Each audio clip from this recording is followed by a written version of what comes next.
Bonsoir et bienvenue en ce lundi 6 juillet 2020 et nous en sommes rendus à la méditation numéro 108, excusez-moi, je regardais un petit peu le nombre, dans le livre Les psaumes des temps modernes de notre ami pasteur Jean-François Denis. Alors Père, vraiment continue à nous enseigner par notre bien-aimé Saint-Esprit dans le nom de Jésus afin que vraiment toute parole qui sortira de ma bouche ce soir, de notre bouche, eh bien, puisse trouver un cœur fidèle, un cœur aimant ta parole et souhaitant du plus profond de nous la mettre en pratique. Alors, nous allons, sans plus tarder, prendre le titre de ce soir et regarder ce que la parole veut nous enseigner au travers de ce poème.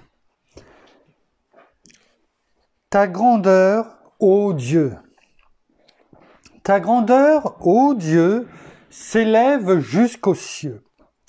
Ton existence se confirme à travers tout ce qu'observent mes yeux.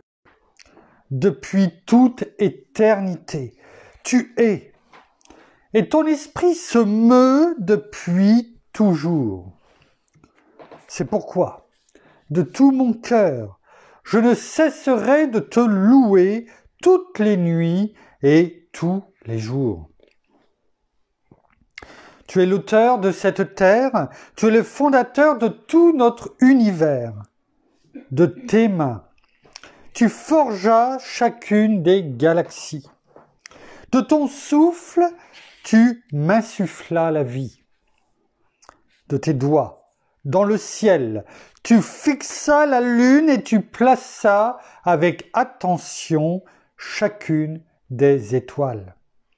De tes mains, tu façonnas mon être jusqu'à l'intérieur de ma moelle. À jamais, je chanterai ton nom. Car en moi, chacun de mes sens ressent ta vibration. Tu es le créateur. Tout ce qui est infiniment grand. Je reconnais combien tu es puissant. Dans l'infiniment petit, je demeure tout autant surpris. Car la complexité de chaque détail révèle le degré de ta créativité à travers tout cet éventail.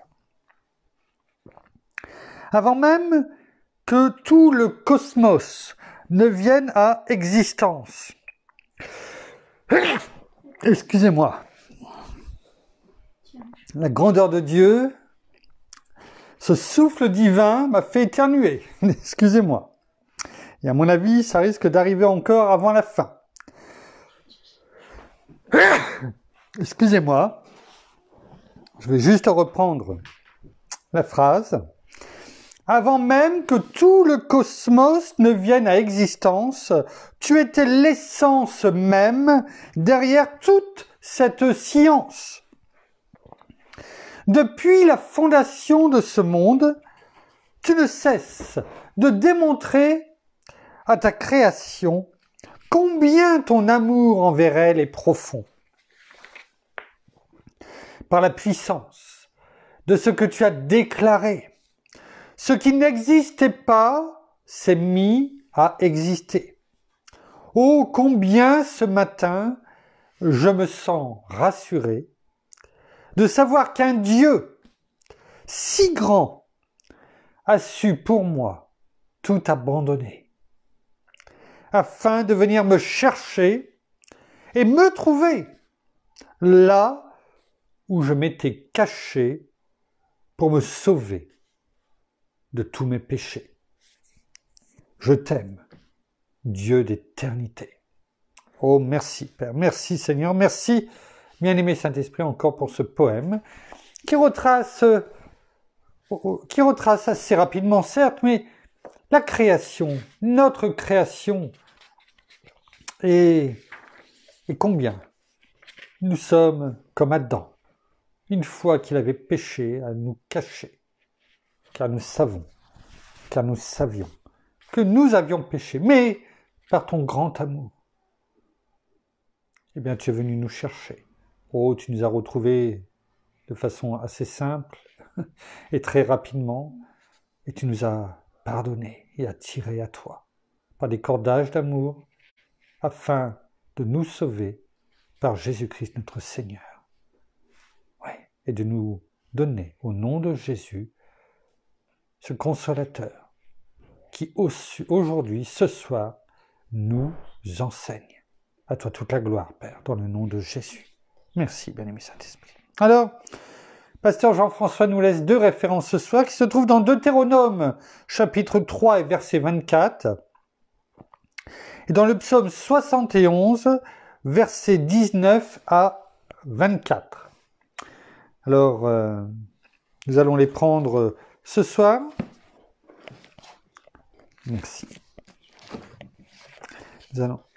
non, merci. Nous allons les prendre tout de suite. Alors, commençons par Deutéronome, chapitre 3, verset 24.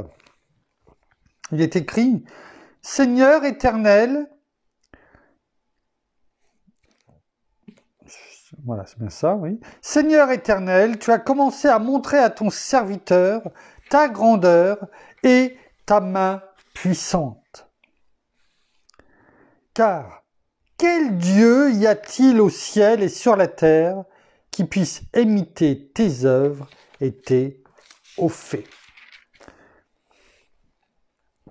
C'est quand la parole a été déclarée et qu'il y avait les différentes conquêtes. Et là, c'était la conquête du pays d'Og, Og, avec le roi de Basan. Et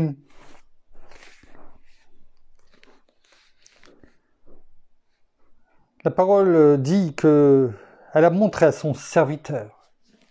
C'est-à-dire, comme la parole nous montre à chacun d'entre nous, aujourd'hui, encore. Qu'importe si c'était il y a bien longtemps, 1400, un peu plus de 1450 ans auparavant, donc bien longtemps pour nous. Mais la parole ne change pas. Un jour, c'est comme 1000 ans pour Dieu. C'est comme s'il n'y avait que 3 jours qui étaient passés depuis. La parole ne change pas, elle est toujours d'actualité pour nous. C'est ça que nous devons comprendre, assimiler. Non pas au niveau de notre intellect, au niveau de notre cœur, au niveau de notre esprit, afin que notre esprit commande et dirige notre âme à recevoir cette révélation que la parole non seulement ne change pas, mais c'est comme si qu'elle était là, qu'elle veut. Quand on la lit, c'est pour nous. C'est comme si elle venait de s'écrire pour chacun d'entre nous. Alors, Dieu, ce soir, nous allons voir combien Dieu est grand. Nous avons pu comprendre au travers de la lecture de ce psaume 108 qu'il est bon de temps en temps de dire stop et de reconnaître tout simplement et de déclarer la grandeur de Dieu.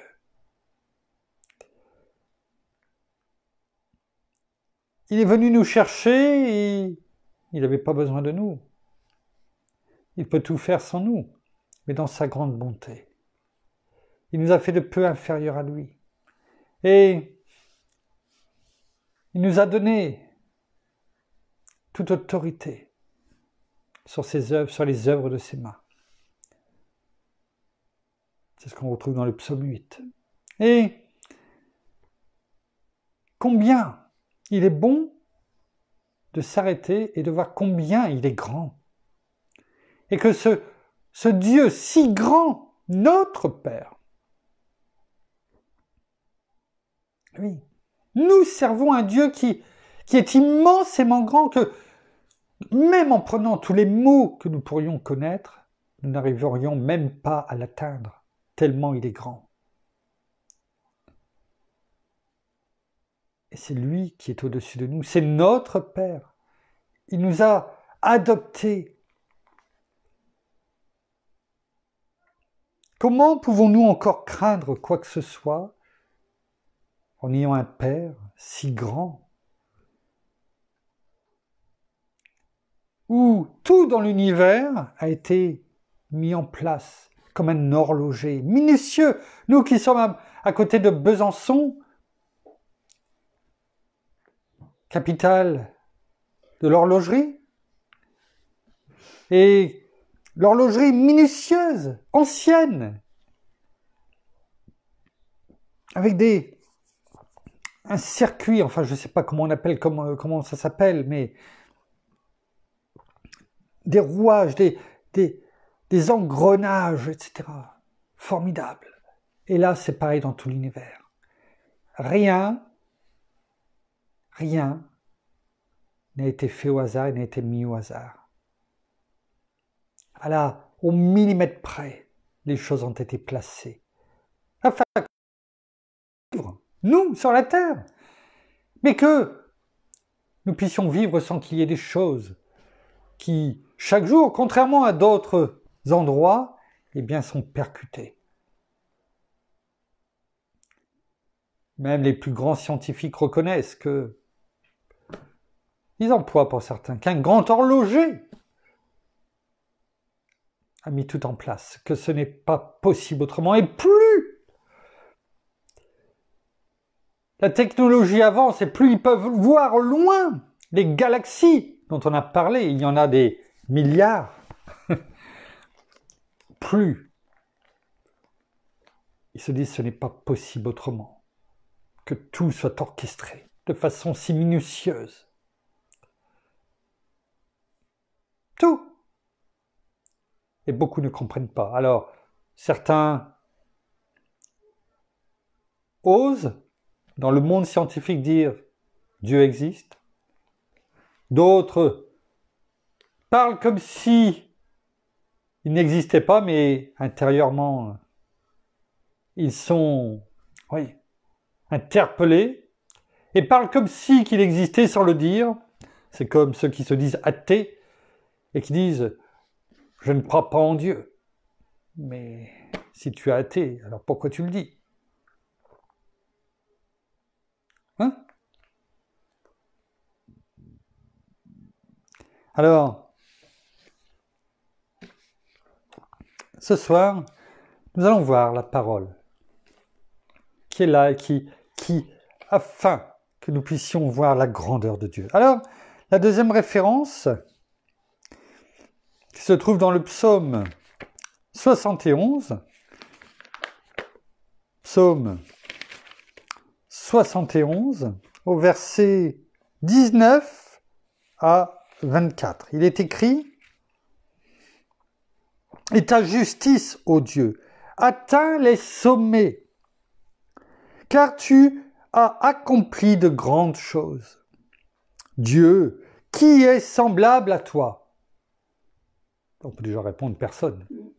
« Tu nous as fait éprouver bien des détresses et des malheurs, mais à cause de notre faute. La faute adamique, certes, mais nous avons toujours le choix de marcher d'un côté ou de l'autre. Mais tu nous redonneras la vie, tu me feras remonter des abîmes de la terre, accrois ma grandeur, console-moi de nouveau. » Comme un père, il nous console lorsqu'on tombe. Lorsque notre enfant il est petit puis qu'il tombe, on vient, on le prend dans ses bras, on le vient et la maman est là, et le soigne, lui fait même un petit bisou sur l'endroit où il s'est fait mal et tout de suite ça va mieux. Ça vous est jamais arrivé? Eh bien ça vous arrivera peut-être bientôt les jeunes mamans. C'est le meilleur des remèdes. Et c'est ce que fait notre Père avec nous chaque jour. Et moi aussi, je te louerai, au son du luth, pour ta fidélité, mon Dieu. Je psalmodierai en ton honneur avec la harpe, Saint d'Israël.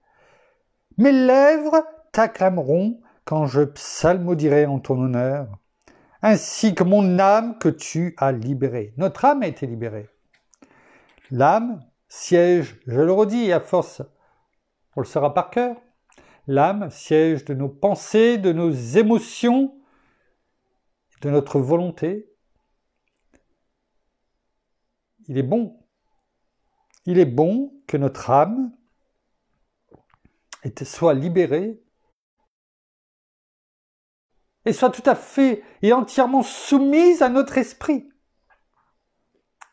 Parce que c'est soit notre esprit, soit le monde.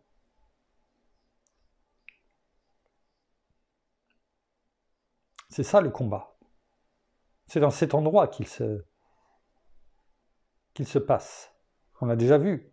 Alors, il est bon que notre âme non seulement soit libérée, et soit assujettie à l'esprit. C'est l'esprit qui doit dominer en tant qu'enfant de Dieu, disciple de Christ, sur l'âme et sur le corps. Parce que le corps répond aussi à l'âme. Selon ses pensées, selon ses émotions, on fait, on pleure, on est en colère, etc. C'est dans l'âme que tout se passe. Et le corps réagit. Il est bon d'être libéré. Ma langue aussi tout le jour redira ta justice, car ils ont honte et rougissent ceux qui cherchent mon malheur. Quand on est dans ces dispositions de pensée, de louange au son de l'instrument ou au son de notre voix, que tout est bien aligné, esprit, âme et corps, à glorifier notre Seigneur, notre Père, forcément,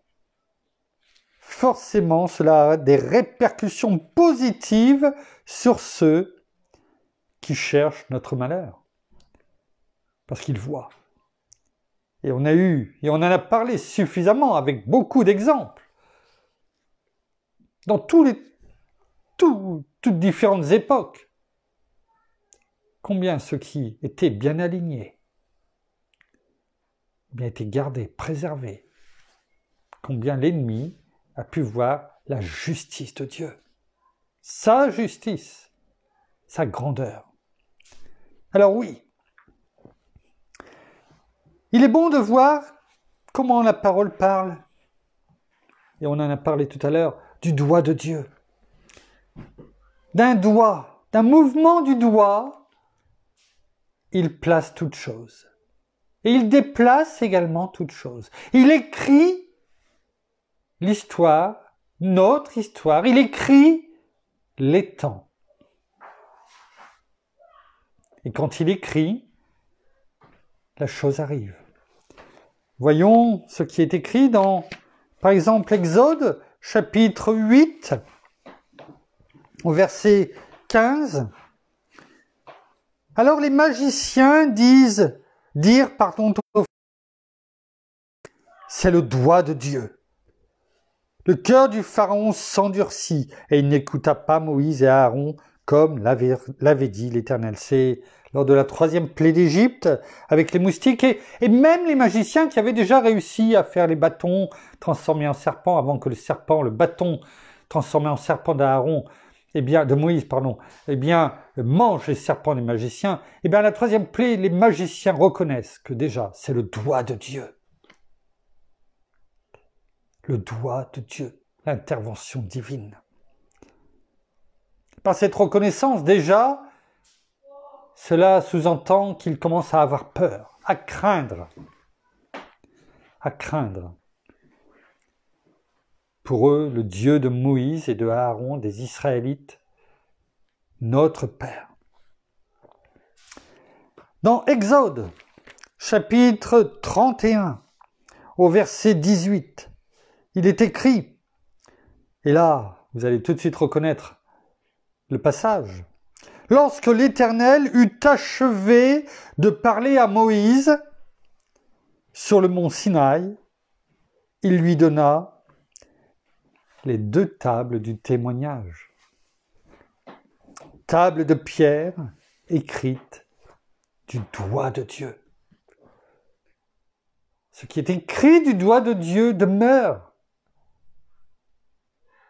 pour l'éternité.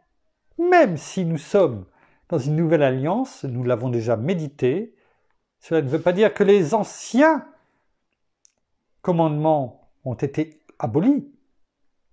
Parce que le doigt de Dieu écrit, ça a été, oui, certes, uniquement à un moment donné pour le peuple hébreu, certes, mais n'oublions pas que dans la nouvelle alliance, le nouveau commandement que notre Seigneur nous a laissé, que Dieu nous a laissé au travers de notre Seigneur Jésus-Christ, englobe les commandements qui ont été écrits sur les tables du témoignage, sur les tables de pierre, par le doigt de Dieu.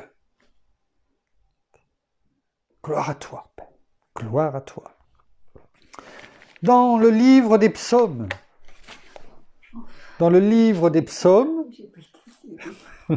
ce n'est qu'un papier, dans le livre des psaumes, merci, au chapitre 8, verset 4, il est écrit « Quand je regarde tes cieux », sans jeu de mots, quand je regarde tes yeux, c'est surtout souvent ce que je dis plusieurs fois par jour à mon épouse, et oui, je peux voir l'amour de Dieu à travers ses yeux. Quand je regarde tes cieux, ouvrage de tes mains, la lune et les étoiles que tu as établies. Oui. Le verset suivant, qu'est-ce que l'homme pour que tu te souviennes de lui, et le Fils de l'homme pour que tu prennes garde à lui. Oui, tu es tellement puissant quand on regarde tes merveilles. On a du mal à comprendre lorsque l'on regarde tout cela. Pourquoi tu t'intéresses à nous? Toi qui peux faire tellement de choses qui ne sont... Enfin, même pas de faire tellement, parce que c'est toi qui as tout fait, Père. Nous qui sommes insignifiants, et pourtant, on nous regarde de l'univers, et pourtant, d'une tellement grande valeur à tes yeux, au point que tu as envoyé ton Fils unique, notre Seigneur Jésus, pour nous sauver. Tu es tellement grand, Père, tellement grand. Il est bon de prendre le temps et de nous arrêter au cours de cette méditation, voilà, de dire louons ton nom, reconnaissons, voyons ce que la parole dit au niveau de ta grandeur, Père. Tu es omniscient, omnipotent, omniprésent. Tu peux tout, quand tu le veux, n'importe où. Oh, gloire à toi. Dans Daniel, et nous savons que Daniel, c'est tellement de témoignages avec Daniel de la grandeur de Dieu. Daniel, facile à retenir, 5,5. On pourrait dire pour le retenir, Daniel a été reçu 5 sur 5. C'est des petits moyens mémotechniques pour essayer de se rappeler quelquefois des versets qui peuvent faire du bien. Daniel 5, chapitre 5, verset 5, il est écrit, et là on parle, un passage que nous avons déjà médité. Le but, c'est pas de reméditer ce soir les choses que nous avons vues, mais c'est de se les rappeler. C'est lorsque Belshazzar, le fils de Nabuchodonosor, avait fait venir, et avait donné ordre de faire venir tous les vases d'honneur du temple, les vases d'or, où il a mis du vin et s'est enivré, lui et tous ses convives. Et là, à ce verset 5, il est écrit, à ce moment-là, apparurent les doigts d'une main. Quel effet! Imaginez-vous en train de manger, de boire, et de ne pas avoir écouté ou d'avoir profané, en tout cas, notre Dieu, et de voir d'un seul coup devant vous les doigts d'une main apparaître. Alors peut-être que vous pourriez vous dire, j'ai peut-être abusé un petit peu trop sur la boisson, et le problème pour Belshazzar, c'est que ça s'est pas terminé là. À ce moment-là apparurent les doigts d'une main d'homme, Et ils écrivirent. En face du chandelier, sur le plâtre de la muraille, sur le mur du palais royal, le roi vit cette extrémité de la main qui écrivait. Et on va lire le verset 6 pour comprendre. Alors le roi pâlit. Oh, je peux le comprendre. Il a dû devenir tout blanc. Et pourtant, il était sûrement bronzé. Et ses pensées l'épouvantèrent. Vous voyez ce rapport entre ce que l'on voit, le physique et les pensées. Ses pensées l'épouvantèrent. Et c'est parce que ses pensées l'épouvantèrent qu'il est devenu blanc. Les jointures de ses reins se relâchèrent et ses genoux s'entrechoquaient. Le roi de Babylone, qui montrait à tous ses convives, qui à mon avis devaient être aussi terrassés de peur que lui, comment il était. On connaît la suite. Il n'a pas passé la nuit. Tu es tellement grand, Père. Tellement grand. Qu'aucun empereur, aucun roi, aucun puissant de ce monde passé et de ce monde d'aujourd'hui, qu'il soit grand, président, dominant le monde, ou homme le plus riche, comme par exemple le président, enfin le créateur d'Amazon, qu'importe ces milliards, ce n'est rien par rapport à toi. Rien. Personne n'arrive à pouvoir ne serait-ce que t'approcher. Dans Luc chapitre 11, au verset 17 à 20. Luc chapitre 11, verset 17 à 20.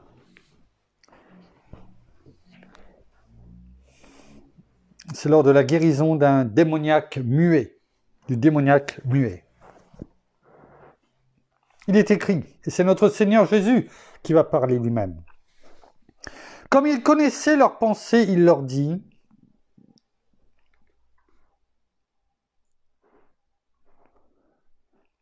tout royaume divisé contre lui-même est dévasté, et les maisons s'écroulent l'une sur l'autre.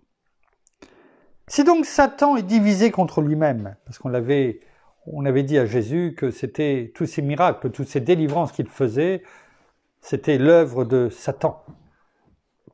Si donc Satan est divisé contre lui-même, comment son royaume subsistera-t-il? Puisque vous dites que c'est par Belzébul que je chasse les démons. Ah oui. Si ils disent que c'est par Belzébul, c'est par Satan qu'il chasse les démons, sachant que les démons sont à la botte de Satan, on ne peut pas détruire son propre royaume. C'est une évidence. Et si moi, je chasse les démons par Belzébul, vos fils, par qui les chassent-ils? C'est pourquoi ils seront eux-mêmes vos juges. Mais si par le doigt de Dieu,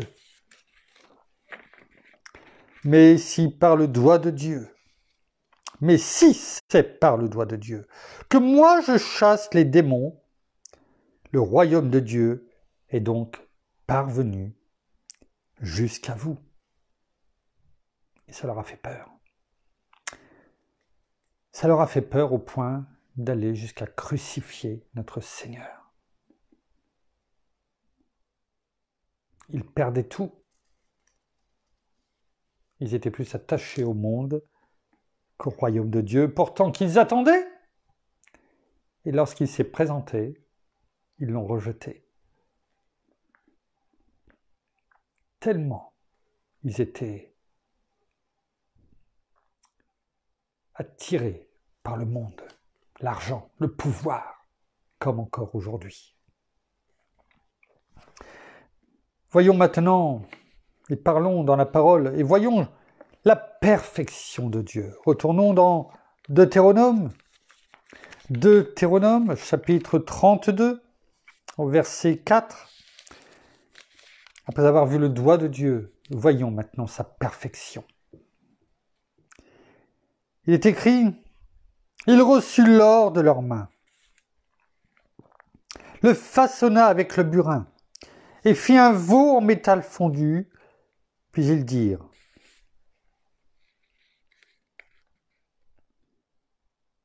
Israël, les voici tes dieux qui t'ont fait monter du pays d'Égypte. » Lorsque Aaron vit cela, il bâtit un autel devant lui et s'écria, « Demain, il y aura fête en l'honneur de l'Éternel. » Le lendemain, ils se levèrent de bon matin, ils offrirent des holocaustes et présentèrent des sacrifices de communion. Le peuple s'assit pour manger et pour boire, puis ils se levèrent pour se divertir.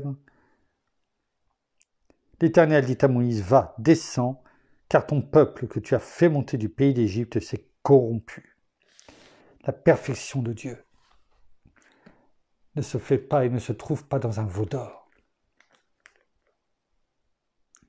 Israël a cru que la perfection de Dieu allait pouvoir être incarnée dans un veau d'or.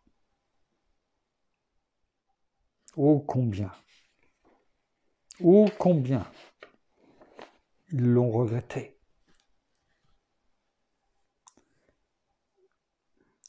La parole est claire. Dieu est parfait, certes, mais on ne peut la représenter.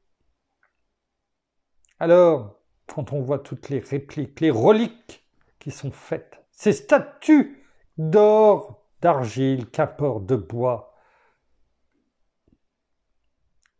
quand on voit qu'un veau d'or complet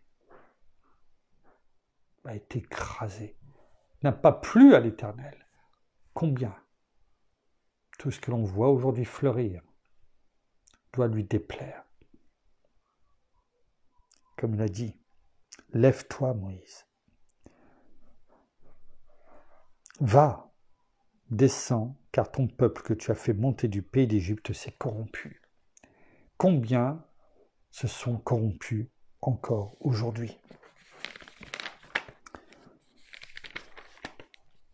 Dans 2 Samuel, chapitre 18, 2 Samuel, chapitre 22, 2 Samuel, chapitre 22, au verset 31. Les voies de Dieu sont parfaites. La parole de l'Éternel est éprouvée. Il est un bouclier pour tous ceux qui se réfugient en lui. Car qui est Dieu si ce n'est l'Éternel? Et qui est un rocher si ce n'est notre Dieu? Ces voies sont parfaites. Ne cherchons pas lorsque notre chemin nous est montré, notre destinée, à essayer de discuter, à analyser quand on en a parlé. Parce que l'analyse entraîne le doute, et le doute, l'immobilisme. Voire se détourner complètement de ce que Dieu nous a montré. Lorsqu'il nous montre une voie, elle est parfaite. Quand c'est lui qui nous montre, de sa main, de son doigt, c'est parfait. Ah, peut-être que ça ne correspond pas à ce que nous voulons. Ça, c'est autre chose. Notre volonté, qui est dans notre âme.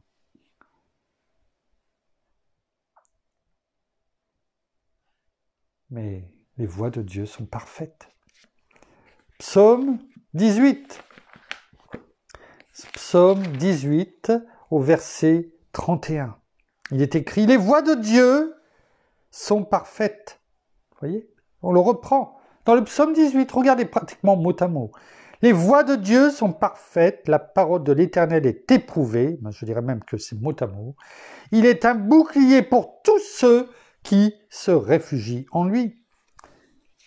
Le psaume 18, psaume au chef de chœur du serviteur de l'Éternel, de David, qui adressa à l'Éternel les paroles de ce cantique, quand l'Éternel l'eut délivré de la main de tous ses ennemis et de la main de Saül.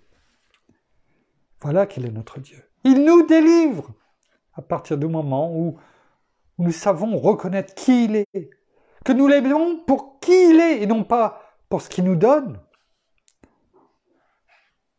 Et quand on l'aime pour qui il est, quand on cherche son royaume et sa justice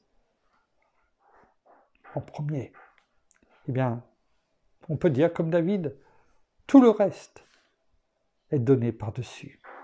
Et dans le cas de David, c'était la victoire sur ses ennemis et sur Saül.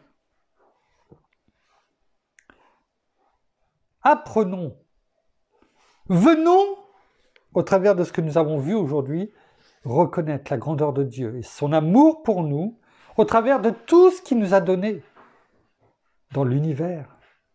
Et je ne parle pas des choses matérielles, du conjoint, des enfants en bonne santé, de notre maison, de tout ce qu'il nous donne matériellement, mais de tout ce qu'il a créé. L'air, ne serait-ce que l'oxygène, chaque matin, quand on se réveille. Merci, Père, pour ce souffle divin. Car ce matin, eh bien, je peux encore respirer. Tu mets une journée devant moi. Que je puisse l'utiliser à bon escient pour ta gloire, dans le nom de Jésus. Reconnaissons la grandeur de Dieu. Non pas pour ce qu'il nous donne, mais pour qui il est. Le reste, il s'occupe de nous. Il ne nous oubliera pas. Jamais je ne te délaisserai, ni ne t'abandonnerai. Nos noms sont gravés sur les paumes de ses mains. Il dit dans la parole qu'il nous connaît. Il nous a appelés par notre nom. Il connaît même le nombre de cheveux que nous avons sur la tête. Alors si même pour moi, peut-être, il y en a moins à compter, et encore. Il nous connaît intimement. Chacun d'entre nous. Louons-le pour cela. Apprenons à le louer aussi, avant toute chose pour cela. Notre âme pourra lui dire merci. Mon âme te reconnaît, te loue, comme on a pu déjà le voir avec David. Ça passe par là. Ça passe par là. Dans le livre de l'Ecclésiaste, chapitre 3, verset 14, il est écrit « J'ai reconnu que tout ce que Dieu fait dure à toujours. Et il n'y a rien à y ajouter et rien à en retrancher. Dieu agit ainsi afin qu'on ait de la crainte en sa présence. » Une crainte respectueuse, référencieuse. C'est ce qu'il souhaite. Pas une crainte où on va se cacher. Ça ne sert à rien, il nous voit. On ne peut pas jouer à cache-cache avec Dieu. On ne peut pas jouer à cache-cache avec Dieu. Il gagnera à tous les coups. Il gagne à tous les coups. Mais, comme l'Ecclésiaste, reconnaître que tout ce que fait Dieu durera toujours. Quand c'est lui qui fait, il n'y a rien qui peut l'arrêter. Rien. Il n'y a rien à y ajouter, rien à y retrancher. Comme il est dit de la parole d'ailleurs, il ne faut rien ajouter, il ne faut rien retrancher, sinon c'est anathème. Pour terminer, regardons ce que dit dans le chapitre 5, le verset 48 dans Matthieu, chapitre 5 de Matthieu, verset 48, il est écrit Et c'est notre Seigneur Jésus qui parle. Et on sait combien il aimait son Père. Combien il l'a fait connaître. Et combien il nous le fait connaître encore aujourd'hui. Soyez donc parfaits comme votre Père céleste est parfait. Notre Seigneur Jésus qui, lui, est venu sur terre en tant qu'homme et a été parfait de bout en bout, il reconnaissait. Et il a dit, si moi je suis parfait, c'est parce que Dieu est parfait. Soyez donc parfaits, comme votre Père céleste est parfait. Alors, combien de fois nous cherchons la perfection? Alors, si nous la cherchons encore maintenant, et si nous prononçons ces mots, cherchons la perfection. Alors oui, cherchons-la. Oui, on est d'accord. Mais cherchons-la.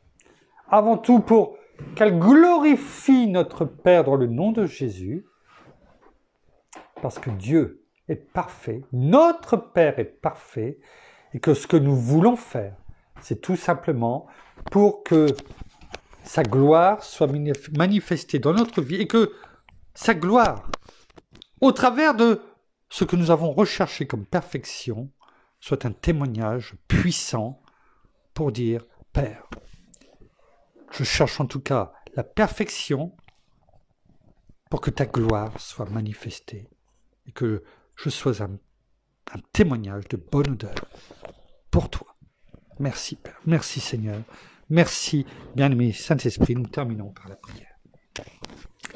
Merci Seigneur encore pour tes révélations. Merci encore pour tout ce que tu mets et tu as mis dans nos oreilles et dans nos cœurs encore ce soir.